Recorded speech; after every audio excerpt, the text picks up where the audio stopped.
जन्म इस संसार में लाखों लोग लेते हैं और चले जाते हैं, लेकिन जयंती उन्हीं की मनाई जाती है जिनका जीवन दिव्य हो, भव्य हो और सुसभ्य हो। ऐसे ही महान थे कबीर साहब जी। उनका जीवन ही दिव्य और भव्य थे। संत परंपरा में अनेक महापुरुष हुए, लेकिन उनमें सद्गुरु कबीर साहब जी निराले, अद्वितीय और विलक्षण महापुरुष थे, जिन्होंने सत्य को सत्य कहने में कभी डरे नहीं। उनके अंदर एक अदम्य साहस था सत्य को सत्य कहने में। इसीलिए सद्गुरु कबीर साहब जी ने आडंबर, पाखंड और गलत मान्यताओं पर इतना करारा प्रहार किया है, उतने संत परंपरा में किसी भी महापुरुष ने नहीं किए। इन्हीं कारण सद्गुरु कबीर साहब जी को संत शिरोमणि के नाम से उन्हें जाने जाते हैं। उनको इसी नाम से सद्गुरु कबीर साहब जी को उपाधि दी गई है। संत परंपरा में सद्गुरु कबीर साहब जी को संत शिरोमणि के नाम से उसे उपाधि दी गई है। ऐसे महान थे सद्गुरु कबीर साहब जी।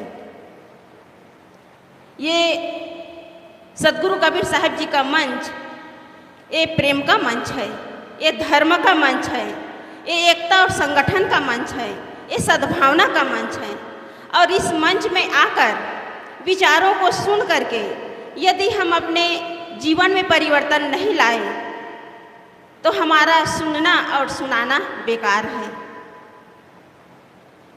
बाबू गुरु कितने अथक प्रयास करके अपना रात और दिन एक करके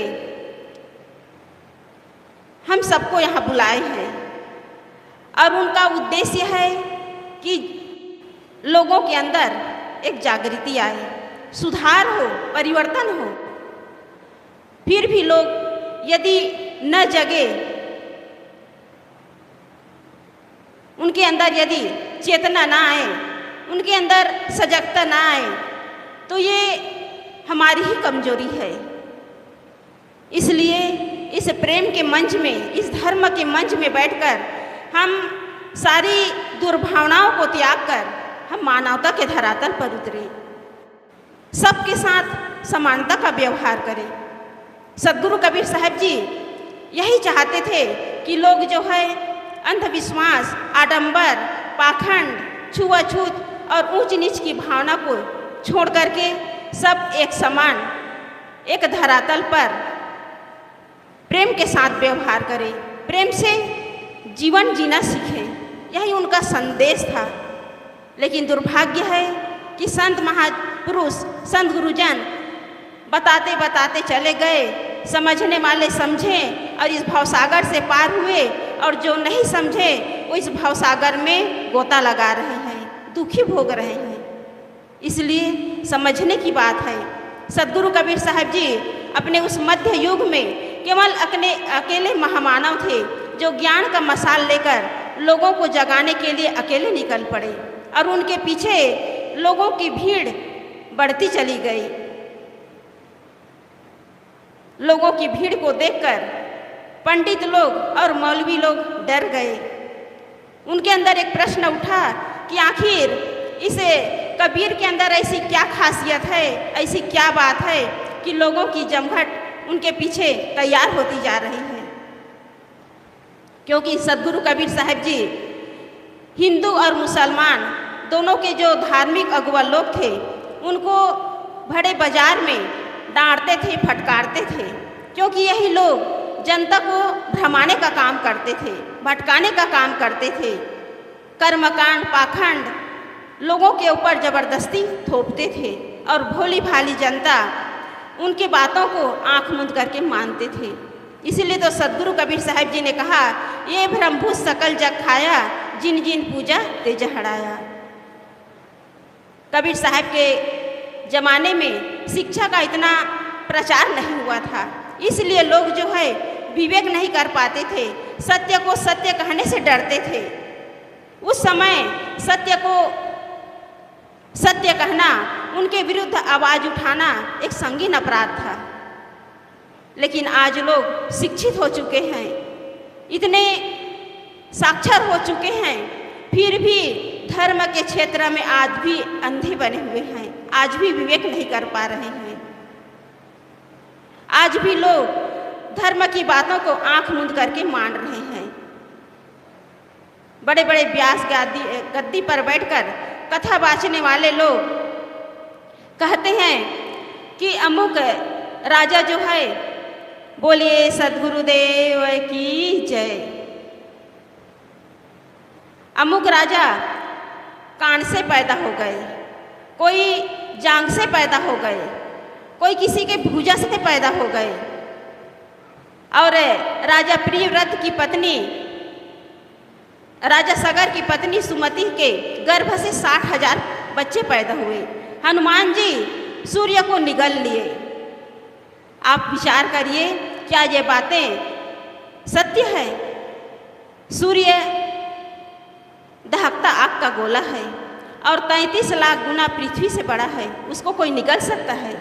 लेकिन ये व्यास गादी पर बैठकर लोग जो है इन्हीं चमत्कारपूर्ण बातें लोगों के सामने बताते हैं और कहते हैं कि ये भगवान की लीला है, और लोग मान भी लेते हैं, विवेक नहीं करते।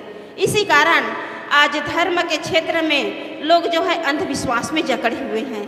पढ़े लिखे लोग, अनपढ़ लोग तो जकड़े हुए हैं, पढ़े लिखे लोग भी जकड़े हुए हैं।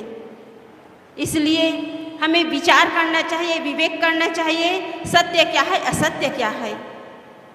जब तक विवेक और विचार नहीं करेंगे, हम केवल ठगाते रहेंगे और पंडित और पुरोहित लोग अपनी झोली भरते जाएंगे। आज बड़े बड़े मंदिरों में हर रोज करोड़ों का चढ़ावा चढ़ता है, पैसा कहाँ जाता है? यदि उसी पैसे से कोई छोटा मोटा उद्योग खोल दे तो लोगों को रोजगार मिलेगा, लोगों का जीवन निर्वाह होगा, जीवन यापन होगा। लेकिन आज पूजा पाठ के नाम पर लोग जो है स्वयं ठगा रहे हैं। सोना चांदी रुपये पैसे बड़े बड़े मंदिरों में चढ़ा रहे हैं, जिसकी कोई उपयोगिता नहीं है। इसलिए हमें विचार करना चाहिए कि हमें अपना धन जो है कहाँ हम दान करें, सही जगह दान करें जहाँ उसकी उपयोगिता हो। मंदिर में दान करते हैं और मंदिर के नीचे बैठे हुए भिखारी के प्रति तिरस्कार की भावना, उपेक्षा की भावना, तो हमारे अंदर मानवता कहाँ है? हम पत्थर को पूज रहे हैं और जिंदा आदमी के प्रति हमारे अंदर सद्भावना नहीं, प्रेम नहीं, सहानुभूति नहीं, तो हमारा पूजा करना बेकार है। इसलिए गुरुदेव जी ने कहा है, दिल दया रहम को तजकर संध्या नमाज खाली है, प्राणी से बैर बढ़ाकर ईश्वर पूजा जाली है। ये पूजा पाठ करना, पत्थरों के सामने जाकर गिड़गिड़ाना, माथा टेकना और वहाँ भोग मोक्ष की कामना करना, ये सब व्यर्थ है। जब तक हम परिश्रम नहीं करेंगे, मेहनत नहीं करेंगे, कुछ भी मिलने वाला नहीं है। चाहे धन हो, विद्या हो, पद हो, प्रतिष्ठा हो, कुछ भी हो, बिना मेहनत के मिलने वाला नहीं है। लेकिन लोग जो है आज अंधविश्वास में पड़कर अपने जीवन को व्यर्थ में खो रहे हैं। तो इसलिए सद्गुरु कबीर साहब जी ने कहा है, विवेक करो, विचार करो और विवेक के पथ पर चलते हुए इस मानव जीवन को सार्थक बनाओ। बोलिए सद्गुरुदेव की।